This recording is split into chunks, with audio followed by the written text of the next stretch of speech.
I'd like to start by saying that I stan Akshay Kumar a little bit. I've watched his films and have been a big fan of his for most of my life. I've watched him portray every kind of role from James Bond type super agents to goofy buffoons to the stoic historical commanders. I even sat through whatever the hell this was.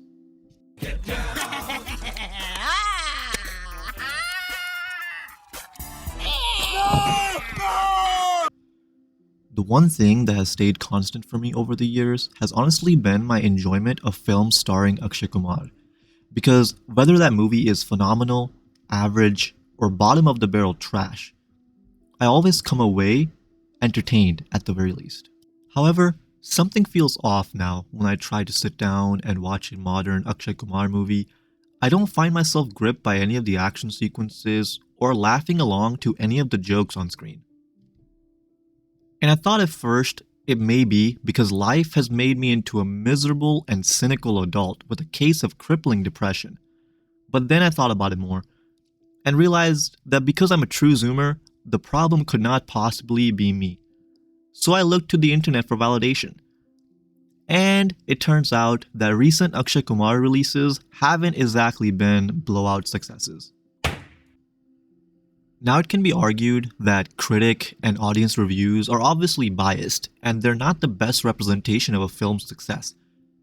And that's true, but box office numbers don't lie, and the message from these failures is clear. Propaganda disguised as a film is not a fun watch. Bollywood needs to understand that the entertainment value of a film should always take priority over the message. We see this philosophy in exceptionally successful films such as Three Idiots and Bajrangi Bhaijaan, where a powerful message about society and culture was conveyed and wrapped up in a very engaging and entertaining story. In fact, I will even go further to say that not every film needs to have a message, and that audiences can go and enjoy and highly rate a film that has no further goal than to simply entertain. And now, after that lengthy introduction, I want to dedicate a video discussing one modern-day dumpster fire in particular. Let's talk Ram Setu. Translated as Sri Ram's Bridge, it refers to the strip of floating rocks and sediment which connects the southern tip of India to Sri Lanka. And Bollywood made a movie about it for some reason. It can be classified as an action-adventure starring Akshay Kumar, who tries to unravel some of the most prolific mysteries in Indian culture. Like, did Sri Ram exist? And is Ramayana an integral part of Indian history, or is it just an epic which has been passed down from generation to generation? And I do want to note here that my goal here is not to prove or disprove the existence of Sri Ram or to argue for or against the historical accuracy of Ramayana. These things are irrelevant when we are judging the merits of Ram Setu as a standalone movie. Anyways, when the trailers for this movie released, I was hyped. With beautiful sceneries, high-energy action sequences, and a plot with the potential to explore the historical, religious, and scientific themes involving Ram Setu and Ramayana, I immediately got the impression that this would be something like a Bollywood take on Western blockbusters such as National Treasure and Indiana Jones. The film even seemed to take inspiration from some Bollywood blockbusters like Bahubali for its action sequences and its visual effects. This really seemed like a true comeback for Akshay Kumar. The potential was endless and my anticipation was building as I waited for the release on Amazon Prime, where I could finally see this movie as a filthy American without the access to Bollywood theatrical releases. After watching this film, I was initially very torn because there are scenes here which are epic enough to give viewers goosebumps.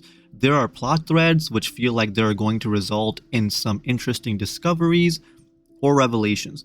Akshay Kumar, as usual, is excellent in his role, but the supporting characters and the villains are too often boring and one-dimensional, except for one notable exception which we will discuss later.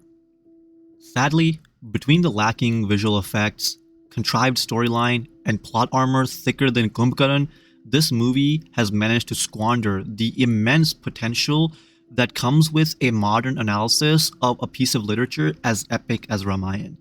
So let's jump into the plot. Akshay Kumar plays the role of a rock star ASI archaeologist named Dr. Aryan. The film opens in Afghanistan, where Akshay and his diverse crew have discovered the treasure of Raja Dahir and a statue of reclining Buddha amidst a Taliban attack. And it's miraculous here that nobody of importance is even remotely injured. The plot armor continues to be a major issue throughout the rest of this film. You see, invincible characters or near invincible characters can work.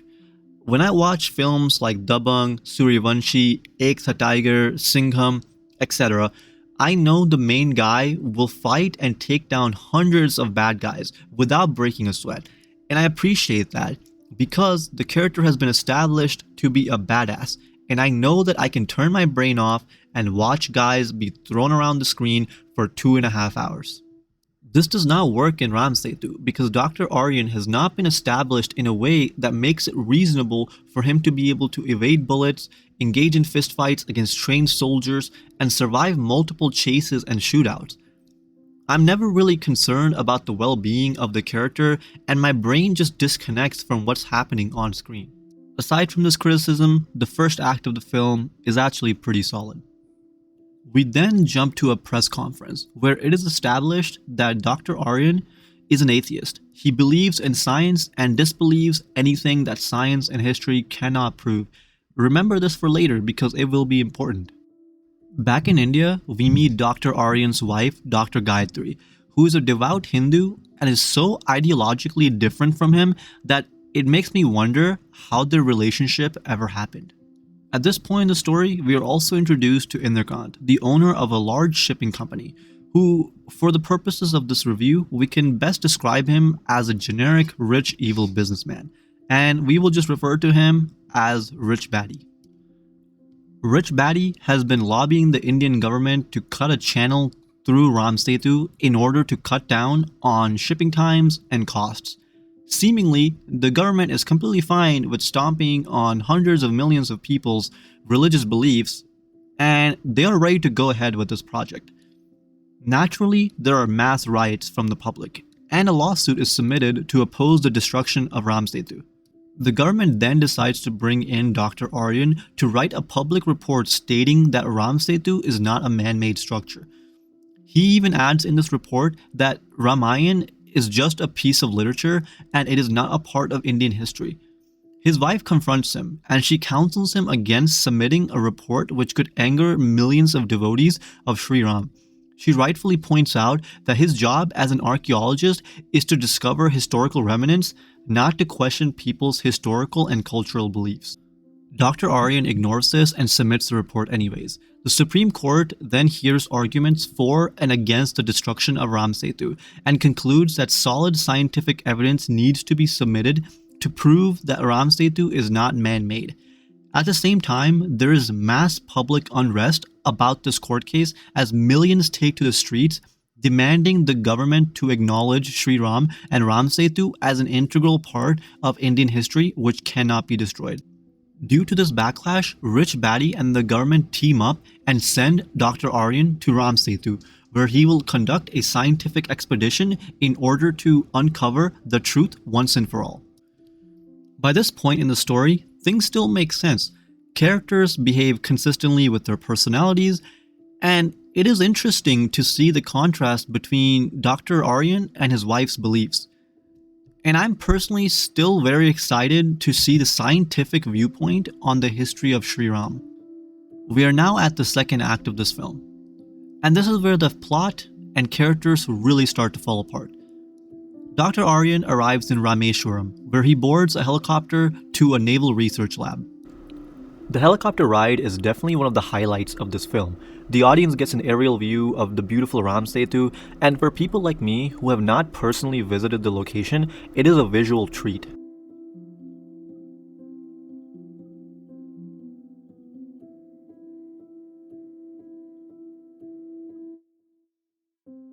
The film manages to achieve multiple moments like this throughout its runtime, showing off beautiful, exotic locations all around India and the Indian Ocean. But the scenery is quickly ruined once you notice the cringe-worthy CGI sequences. I'm not really sure why the bar for acceptable CGI effects is set so low in Bollywood, but audiences notice. And when something looks wrong, it makes you look amateur.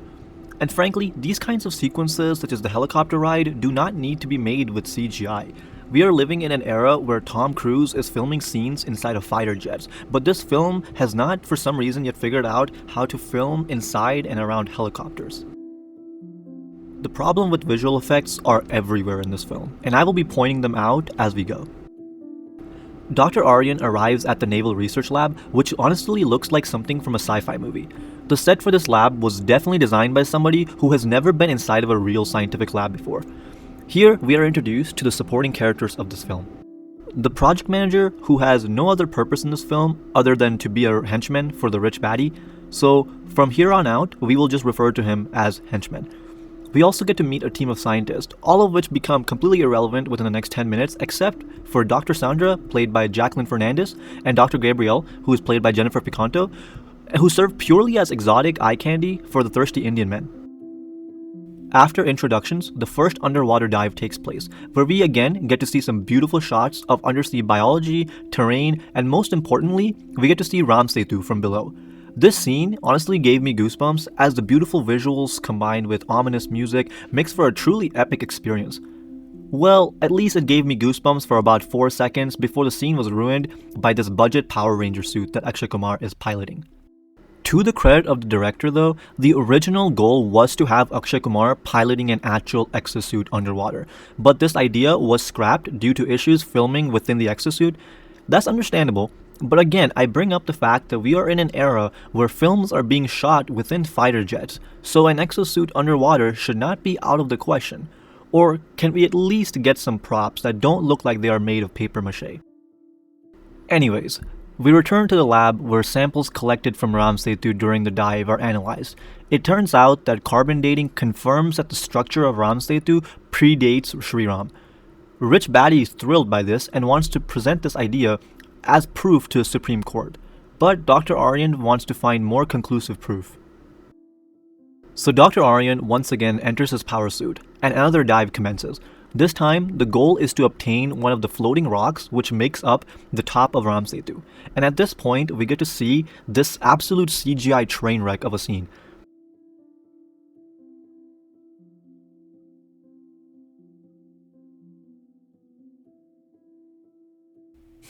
I wonder where I've seen this kind of a scene before.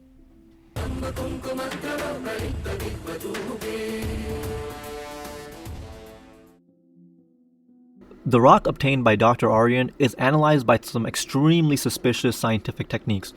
It turns out that the corals composing Ram Setu were deposited in a linear manner, and carbon dating of the corals indicates that it is from the era of Sri Ram, about 7,000 years old.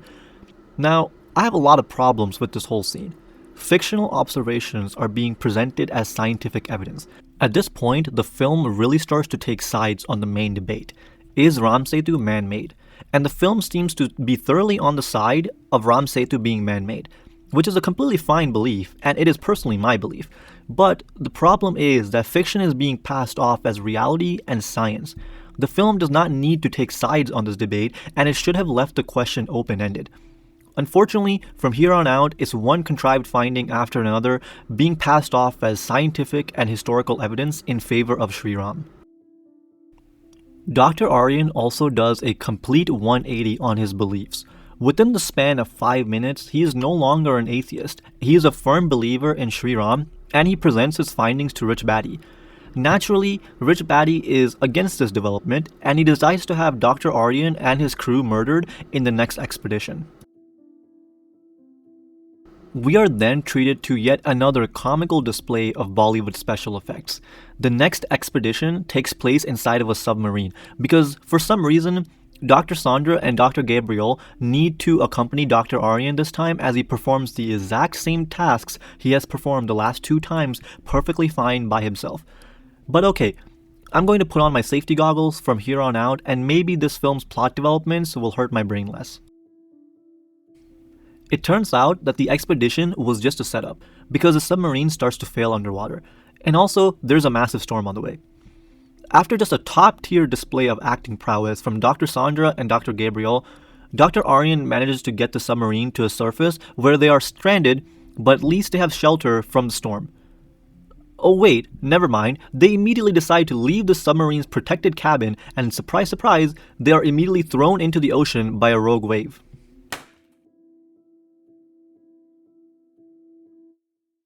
After flailing about for a couple of minutes in the water, our heroes are finally saved by the only other enjoyable character in this film, AP, played by Satyadev.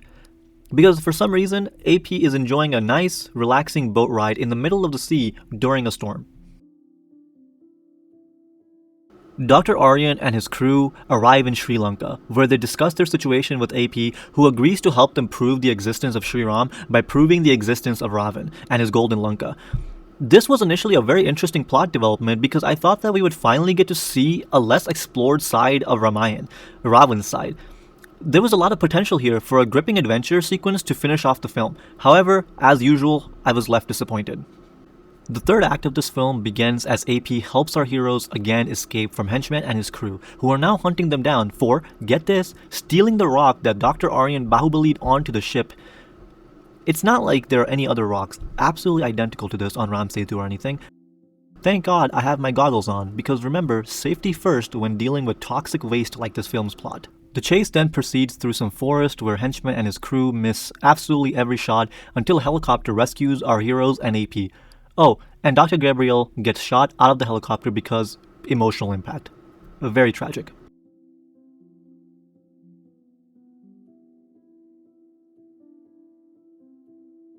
The next 10 or so minutes of the plot is complete nonsense and can be cut out of the film.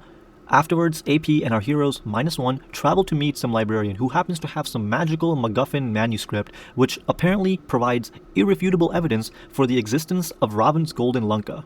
This plot development is another one which confuses me because the film is trying to pass a fictional manuscript that the writers have made up to claim that Ramayana is a true story and that Ravan's golden Lanka existed. Anyways, AP and our heroes, -1, decide to follow the map in the manuscript to some secret tunnels that nobody throughout history has ever discovered, and the film justifies this nonsense by claiming that people just forgot that Ravan ever existed, they were too busy researching Sri Ram, and that Ravan just kind of fell through the cracks. Through another series of plot contrivances, we enter the Lanka tunnels, where a tremendous amount of paper mache was used to give audiences the impression that the set designers for this film are even remotely competent. On the walls of the tunnels, there are engravings which provide directions to Ravan's golden Lanka. AP and our heroes, -1, decide to follow the tunnels to a gate which is supposedly blocking the entrance to the golden Lanka. So, they give up, and they decide to follow another path which leads them to Trikut Mountain. From here, Ravan's Lanka is visible. On this mountain, Sanjeevani Booty is discovered by Sandra, who claims that the plant is not found anywhere in Sri Lanka and is native to North India. So this ends up being the ultimate piece of evidence for the existence of Ravan's Lanka, therefore Sri Ram, therefore Ramayana is a real story, therefore Ram Setu is man-made. Unfortunately, the celebration is cut short as Henchman arrives to kidnap AP and our heroes, -1, in a helicopter. Henchman has brought along Dr. Gayatri and MacGuffin manuscript to make sure that Dr. Aryan cooperates. The audience is then treated to yet another incredible CGI sequence where Henchman interrogates Dr. Aryan to obtain the rock that Dr. Gabriel stole. Things go sour and a fight breaks out. This action sequence is a complete mess. AP gets launched off the side of the helicopter by some heavenly force and is presumed dead. The fight continues, and eventually Dr. Gayatri uses her sheer force of will to knock out Henchman.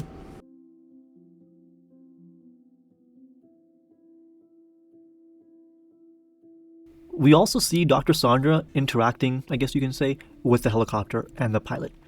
Honestly, I cannot tell if she's supposed to be trying to help control the helicopter or actively making sure that they crash. Because I've heard that the best way to regain control of a vehicle is to screw with the only person who actually knows how to operate it. Well, of course, the helicopter crashes, thank you Dr. Sandra, the pilot dies, and our heroes, who are all standing up and don't have any harnesses, are completely fine. This scene is one of the worst climaxes I have seen in cinema for a very long time, but fortunately, there are only about 15 minutes left in this film. Our heroes, -1, then teleport back to India to present their quote-unquote scientific evidence that Ram Setu is man-made. And I say scientific in the loosest sense because it is the exact opposite of scientific. Anyways, about 10 more minutes of nonsense and an obligatory messaging speech by Akshay Kumar later, Ram Setu is saved from destruction. The film actually ends on a pretty interesting twist. It turns out that AP was actually Lord Hanuman, and he was guiding our heroes through the story because he wanted people to believe. The twist would have been so much more powerful if AP did anything in this film except just serve as a token comic relief buffoon. But okay, I will allow it because it was cool. My closing thoughts on this film. It is an unmitigated disaster which actively targets the smoothest brain audiences to peddle its nonsensical message. The first act of this movie is passable. The second act is nonsense. The third act gives up any pretense of logic or flow. Frankly, this is just another case of a brilliant concept spoiled by talentless writers and direction. And to address the religious controversy around this film, I am a religious person myself, and I do not need Bollywood affirming my beliefs with bullshit propaganda. A side did not need to be taken in this argument over Ram Setu because the case is already currently in the Supreme Court of India. Leaving the conclusion of the story to viewers would allow them to use their imagination and come up with their own thoughts. Instead, the film has pandered to devout Hindu audiences and has actively pushed away anyone else who is not Hindu. Please, Bollywood, take a lesson from failing companies like Disney and understand that people watch films and shows to be entertained, not to be preached at. With that said, I'll see you in the next one. Shakti Man out.